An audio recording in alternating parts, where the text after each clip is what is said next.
اپنی ہی پارٹی کے سامنے جو ہے وہ اپنی جسٹیفیکیشن اور چودھری بن کر بیٹھے ہوئے ہیں جن کی چودھاڑ کوئی قبول نہیں کر رہا. اب اسی پروسیس میں راجہ صاحب خان صاحب کی نے ایک درخواست سامنے آئی اور اس درخواست پر ہوا یہ جی کہ ایک تو ان کیمرہ ٹرائل کے فیصلے کی درخواست اسلام آباد ہائی کورٹ کے جسٹس میاں گل حسن اورنگزیب صاحب کر رہے ہیں. سلمان اکرم راجہ کے دلائل جو ہیں وہ جاری ہیں اور 14 دسمبر کا فیصلہ ہائی کورٹ کے فیصلے کی صریحاً خلاف ورزی ہے یہ بھی کہا گیا جو دلائل دیے گئے, اور روزانہ کی بنیاد پر 7 سے 8 گواہوں کو جو ہے وہ شامل کیا جاتا ہے اور پھر جج نے کسی دستاویز یا گواہ کا حوالہ دیے بغیر پوری عدالت کارروائی کو ان کیمرہ قرار دیا. اب میاں گل حسن صاحب کے میں ریمارکس اور سوال آپ کے سامنے رکھ دوں, پھر ہم آگے بڑھیں گے. کمنٹ آپ سے لیں گے راجہ صاحب کہ سوالات جو اٹھائے گئے ہیں کہ شاہ محمود قریشی کی ضمانت مسترد کرتے ہوئے سنگل بینچ نے 4 ہفتوں میں ٹرائل مکمل کرنے کی بات کی ہے. راجہ صاحب اب اس کے اوپر نوٹسز ایف آئی اے کو ہو گئے ہیں اور اب ان کیمرہ ٹرائل کے خلاف یہ درخواست ہے اور 4 ہفتوں کی جو بات کہی گئی اس پر سوال اٹھایا گیا. راجہ صاحب پاکستان کے اندر آپ کسی سے بات کر لیں, نہ وہ نظام سے خوش ہیں نہ وہ پاکستان کے حالات سے خوش ہیں اور کسی کے پاس کوئی سلوشن نہیں ہے. آپ کو لگتا ہے کہ یہ عدالتیں عمران خان کو انصاف دے سکیں گی؟ کیونکہ میں پاکستان تحریک انصاف کا نہ کوئی ورکر ہوں نہ کوئی ان کا کسی ٹکٹ پر میں نے الیکشن لڑنا ہے, لیکن ایک سوال بینگ پاکستانی میرے ذہن میں ضرور آتا ہے کہ وہ جماعت کا لیڈر جس کی مقبولیت سب سے زیادہ ہوئی تو یہ اس کے ساتھ زیادتی نہیں ہوگی بلکہ اس مقبولیت جس وجہ سے ہے اور عوام کے ساتھ یہ زیادتی ہوگی, انصاف ملے گا اسے, اس مقبولیت کو انصاف ملے گا یا نہیں ملے گا؟ یا یہ میاں گل حسن اورنگزیب سے عامر فاروق کی عدالت میں اور پھر کہیں سے کہیں جائے گا, جس طرح وہ کلیم اللہ سے سلیم اللہ, سلیم اللہ سے, لیکن ہمیں انصاف نہیں ہوتا وہ نظر آ رہا. دیکھیں ہاشمی صاحب, یہ اصل میں فیصلہ نہیں ہے, یہ ایک چارج شیٹ ہے اور 3 اہم شخصیات پر یہ توہین عدالت ہے. ایک تو اس فیصلے کے ذریعے, یہ جسٹس گل حسن کے فیصلے کے ذریعے, ایک تو اس فیصلے کے ذریعے چیف الیکشن کمشنر پر ایک طرح سے انڈائریکٹلی توہین عدالت کا چارج لگ گیا. ٹھیک ہے. اسی طرح آپ یہ کہہ لیں کہ یہ کٹ پتلی حکومت جس نے اسلام آباد ہائی کورٹ کے فیصلے کے باوجود جیل ٹرائل کا ایک جعلی نوٹیفیکیشن جاری کیا, یہ ان کی بھی ان کے خلاف چارج شیٹ ہے, ان پر بھی یہ توہین عدالت لگ گئی. اور اسی طرح جج ابو الاسناد کو بھی یہ توہین عدالت کا ایک شو کاز نوٹس جاری ہو گیا, کیونکہ اسلام آباد ہائی کورٹ کے واضح فیصلے کے باوجود سائفر کیس جو پاکستان کے اندر آفیشیل سیکرٹ ایکٹ کے تحت بنایا گیا, پاکستان کے اندر اس سے حساس اور اس سے خطرناک کیس جو آفیشیل سیکرٹ ایکٹ کے تحت بنایا جائے, اس سے خطرناک اور اس سے حساس کیس کوئی نہیں ہوتا. تو جب اسلام آباد ہائی کورٹ یہ کہہ رہی ہے کہ اس حساس ترین اور خطرناک ترین کیس کا بھی جیل ٹرائل غیر قانونی ہے, تو پھر الیکشن کمیشن نام نہاد توہین الیکشن کمیشن کا جعلی جو کیس ہے, اس میں عمران خان صاحب کا جیل ٹرائل کیسے کر سکتا ہے؟ جب سائفر کا جیل ٹرائل غیر قانونی ہے تو توہین الیکشن کمیشن کا ٹرائل جیل کے اندر یہ بھی غیر قانونی ہے. اس لیے چیف الیکشن کمشنر پر بھی یہ ایک طرح سے توہین عدالت ہے. اس کے بعد یہ جو نیب کا توشہ خانہ کیس اور القادر ٹرسٹ کیس, اس کا بھی جو آپ یہ کہہ لیں کہ وہیں عدالت لگتی ہے, جیل کے اندر ہی ٹرائل ہو رہا ہے, یہ بھی ایک طرح سے توہین عدالت ہے. اور یہ چارج شیٹ اصل میں جسٹس عامر فاروق کے خلاف بھی ہے.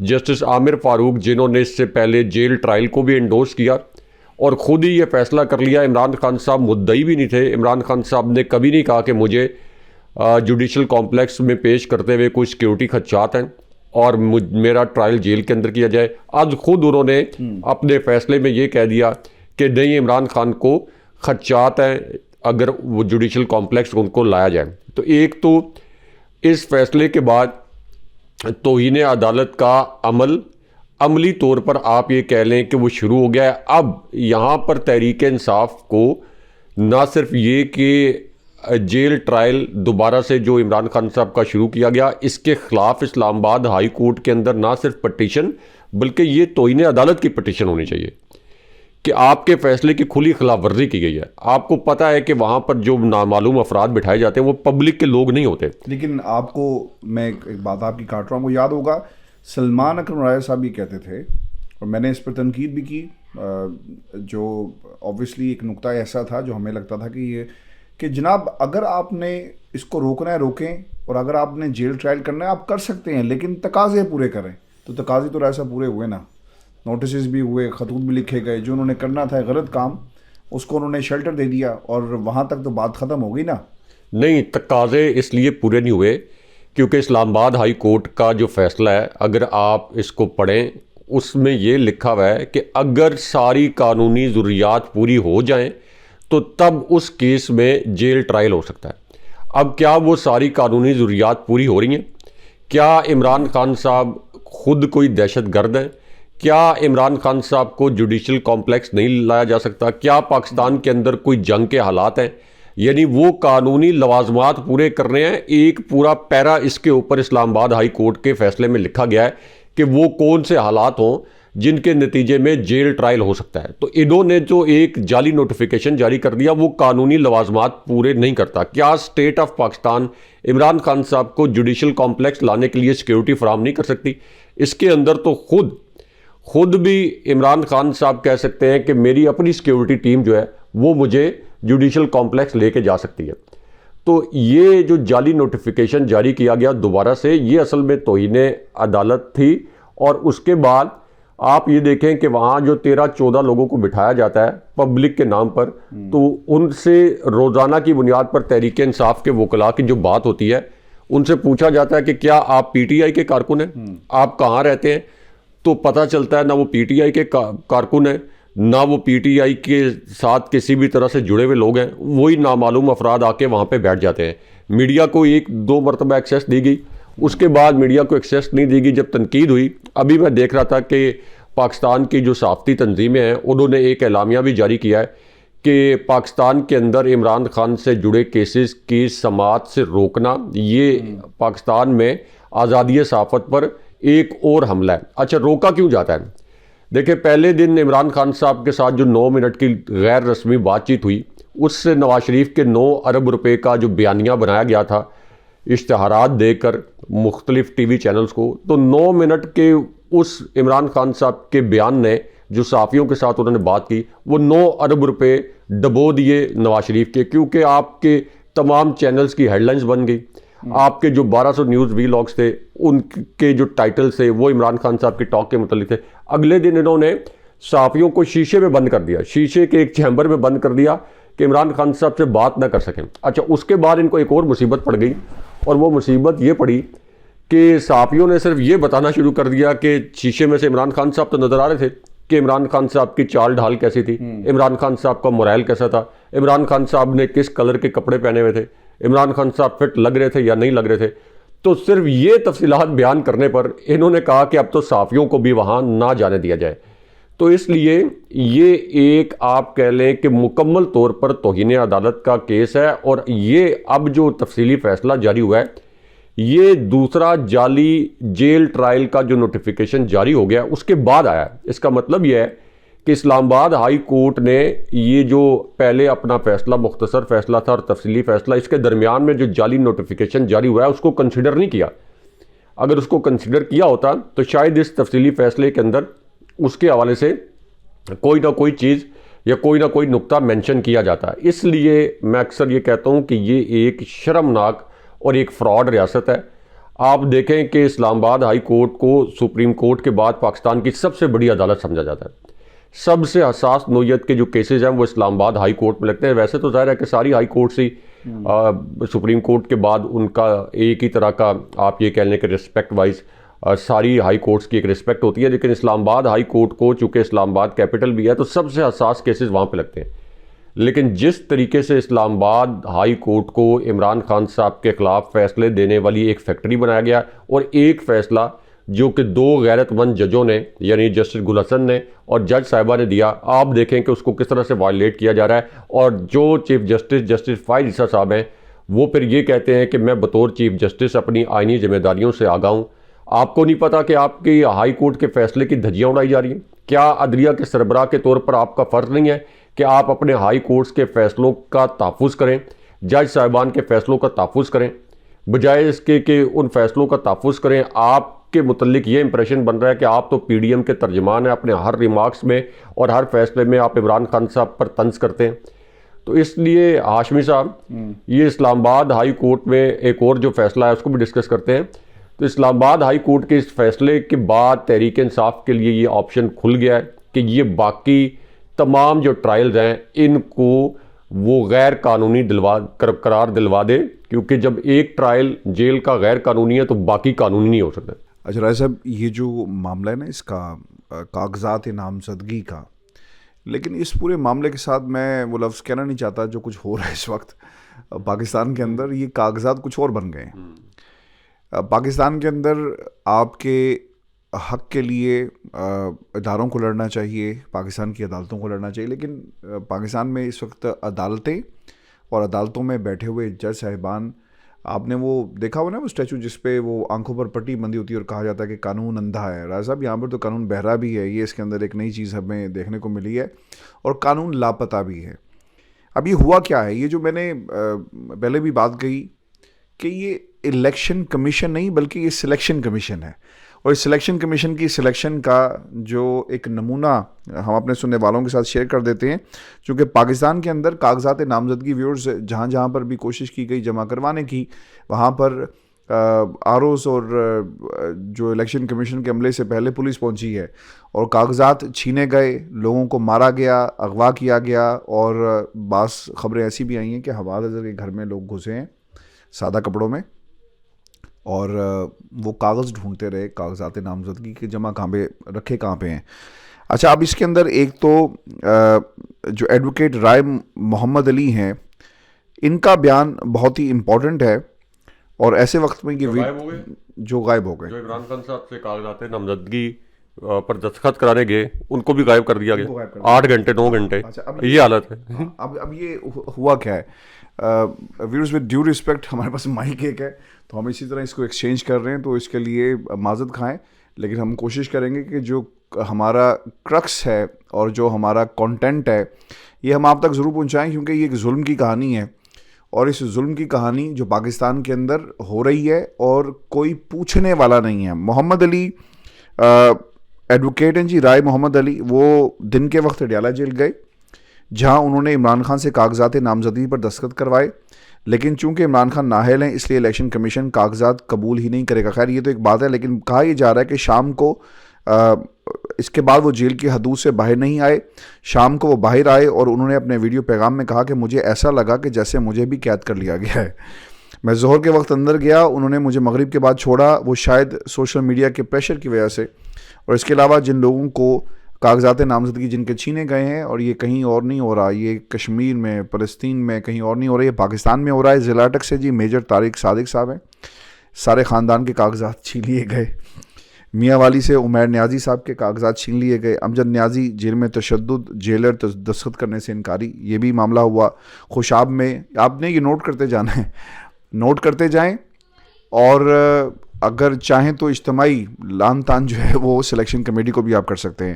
خوشاب سے عمر اسلم ایوان، حسن اسلم ایوان، فتح خالق بندیال ہیں جی، کاغذات نامزدگی جمع کروانے جانے والے شخص آر او آفس کے باہر سے اغوا ہو گیا. چکوال ملک اختر شہباز صاحب جو ہیں کاغذات نامزدگی جمع کرواتے وقت گرفتار ہو گئے. سرگودا سے ملک شفقت ایوان ہیں جی، آر او کاغذات نامزدگی وصول کرنے سے انکار کیا. بیرسٹر عبداللہ کاہلو، گھر پر حملہ ہوا، کاغذات نامزدگی ڈھونڈتے رہے جی. لاہور سے حافظ فرحت ہیں، وکلا سے کاغذات نامزدگی چھین لیے گئے. حماد اظہر، پولیس اور نامعلوم افراد کا گھر پر دھاوا، کاغذات نامزدگی جو ہے وہ ڈھونڈتے رہے. حسن نیازی، جیلر نے کاغذات پر دستخط نہ کرنے دیے.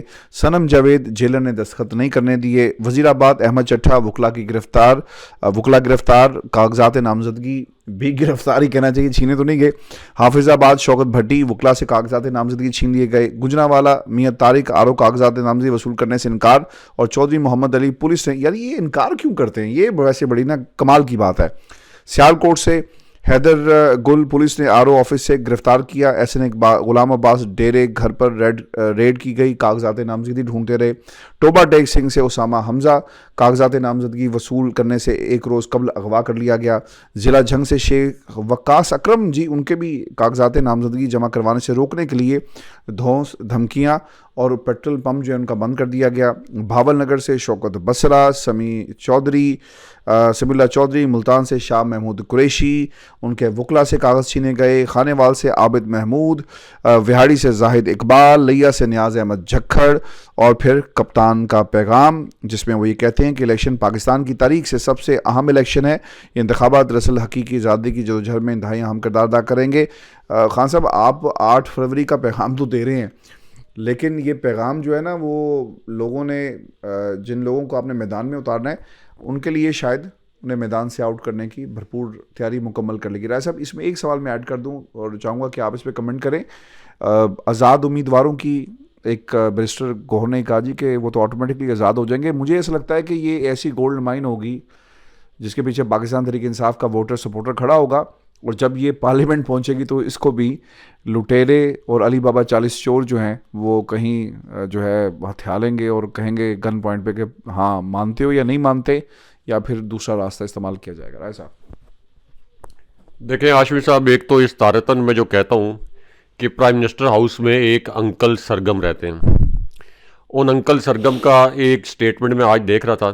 انکل سرگم یہ فرماتے ہیں کہ پی ٹی آئی سمیت تمام جماعتوں کو لیول پلینگ فیلڈ مل رہا ہے. تو یہ پاکستان کی تاریخ میں پہلی مرتبہ, یعنی یہ ضیاء الحق کے دور میں, ایوب کے دور میں, جنرل مشرف کے دور میں کوئی ایک پاکستان کے اندر ماشاء اللہ کا دور بھی ایسا نہیں گزرا جس میں یہ شرمناک حرکت کر کے ریاست اپنے منہ پر کالک ملے کہ لوگوں سے کاغذات نامزدگی چھینے جائیں. یہ ہم نے پہلی مرتبہ سنا ہے.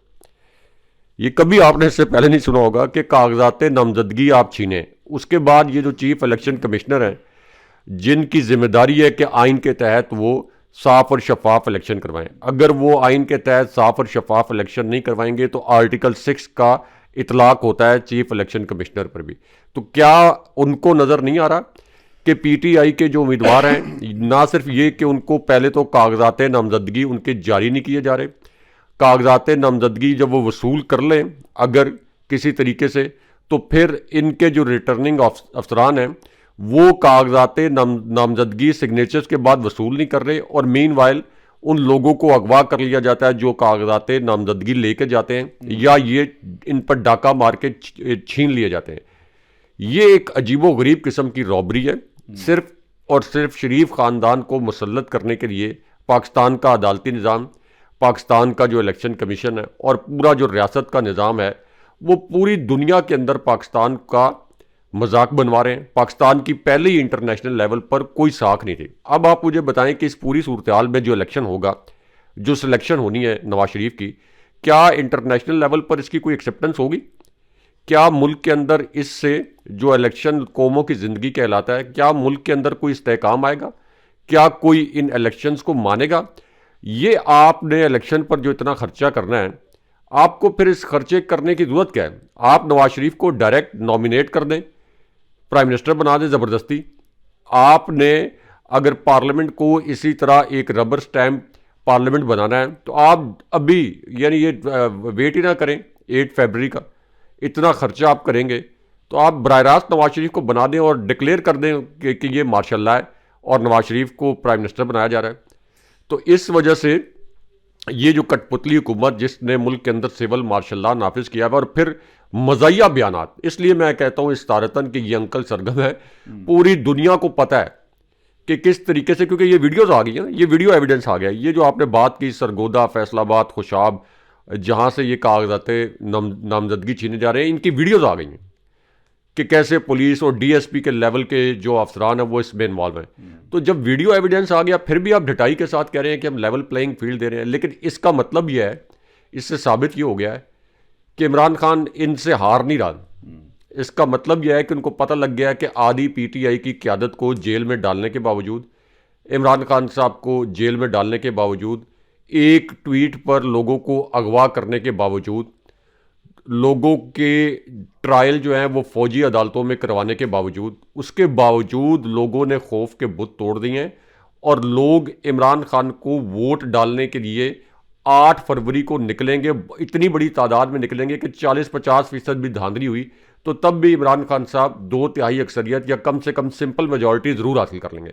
اس سے یہ جو ایک خوف ہے، یہ خوف ظاہر کر رہا ہے کہ کاغذات نامزدگی ہر صورت میں چھینے، ہم نے اتنے میئر لے لیے عمران خان کے خلاف لیکن اس کے باوجود ووٹ عمران خان کو ملنا ہے. تو اس کا مطلب یہ ہے کہ الیکشن نتائج پہلے ہی آ گئے ہیں. اور دوسری جانب آپ دیکھ لیں کہ نواز شریف، مریم نواز یا پی ڈی ایم، ان کے نہ کوئی انتخابی کیمپین چل رہی ہے، نہ جلسے ہو رہے ہیں، نہ کوئی.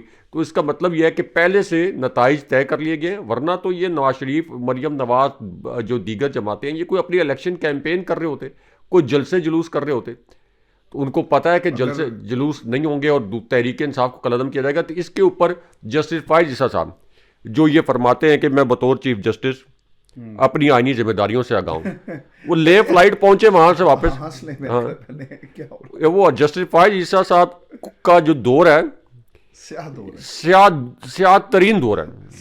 کسی بھی، یعنی آپ پاکستان کے اندر جو لوگ، ظاہر ہے کہ 2000 میں الیکٹرانک میڈیا آپ کا آیا ہے، دیگر چینلز، پچھلے 23 سال کے اندر جو لوگ صحافت سے منسلک ہیں، 23 سال ہو گئے ہیں مجھے بھی صحافت کرتے ہوئے، ایسا بدترین دور ہم نے کبھی بھی کسی چیف جسٹس کے ٹینیور میں نہیں دیکھا جہاں آئین کی اتنی خلاف ورزیاں ہو رہی ہوں.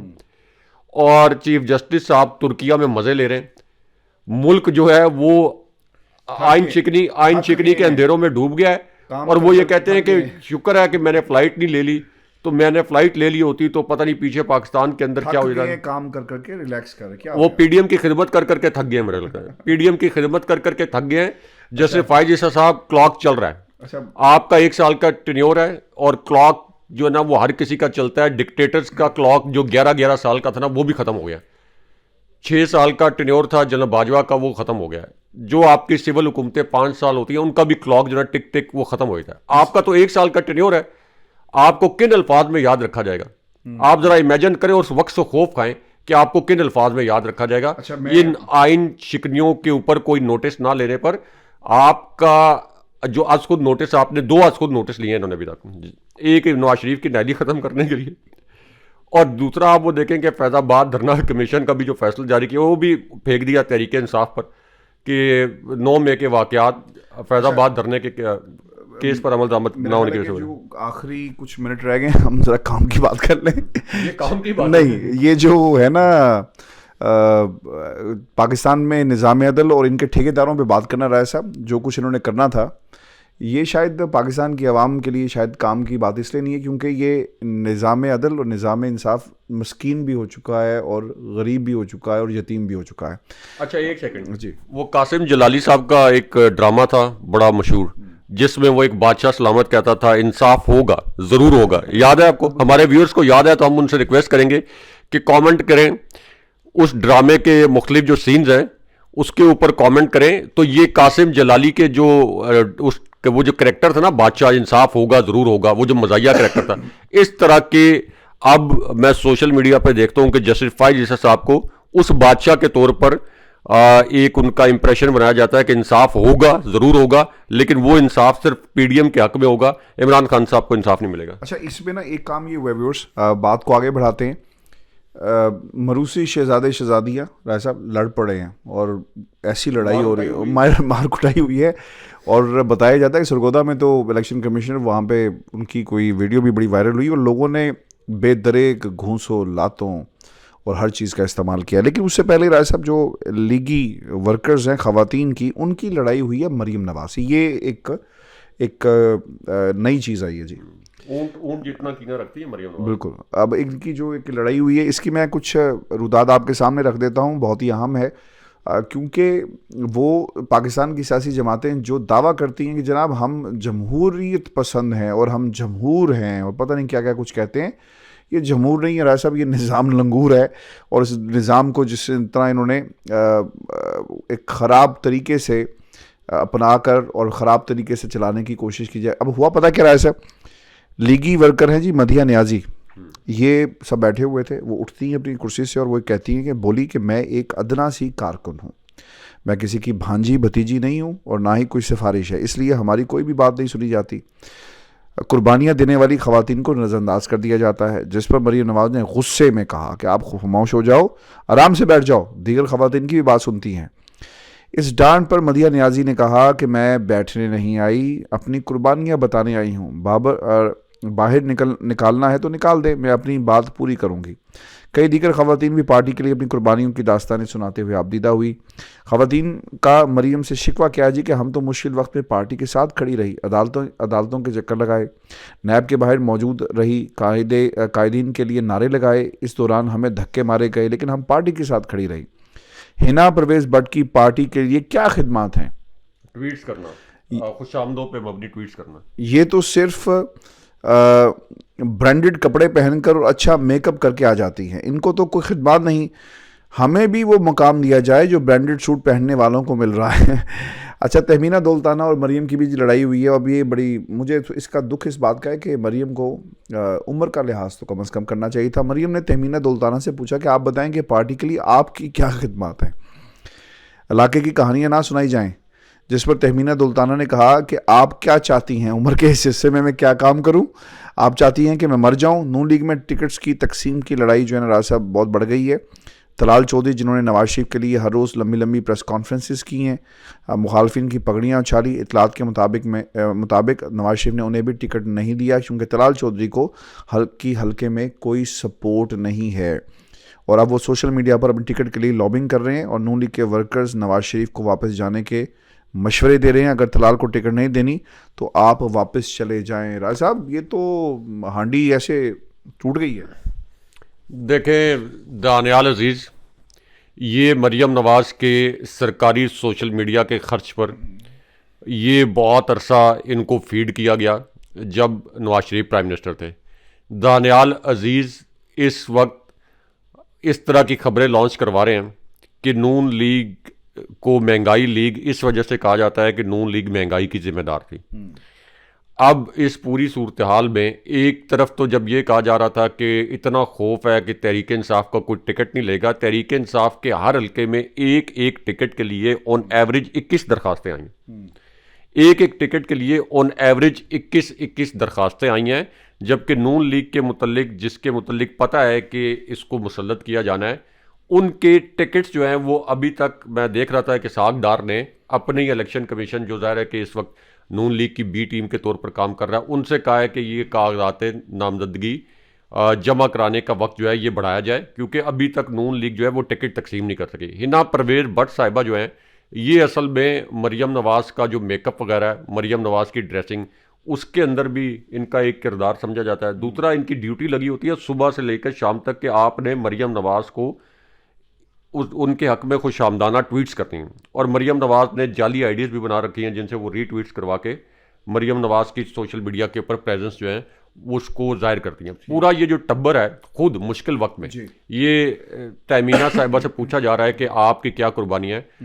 اسحاق ڈار کو مشکل وقت میں فرار کروا دیا جب نون لیگ مشکل وقت میں، عابد شیر علی کو فرار کروا دیا، خود یہ پورا ٹبر فرار ہو رہا تھا۔ تو کارکنوں کو بجائے ٹکٹ دینے کے یا انہوں نے مشکل وقت میں جو نون لیگ کے لیے اسٹرگل کی، تو یہاں تک کہ یہ ان کو خواجہ سعد رفیق کی جو قربانیاں اس کی ایکنالجمنٹ نہیں ہے۔ شاہد خاقان عباسی لانڈی جیل، بڑی مشکل جیل کاٹی انہوں نے، آپ دیکھیں کہ ان کو بھی کھوڑے لائن لگا دیا۔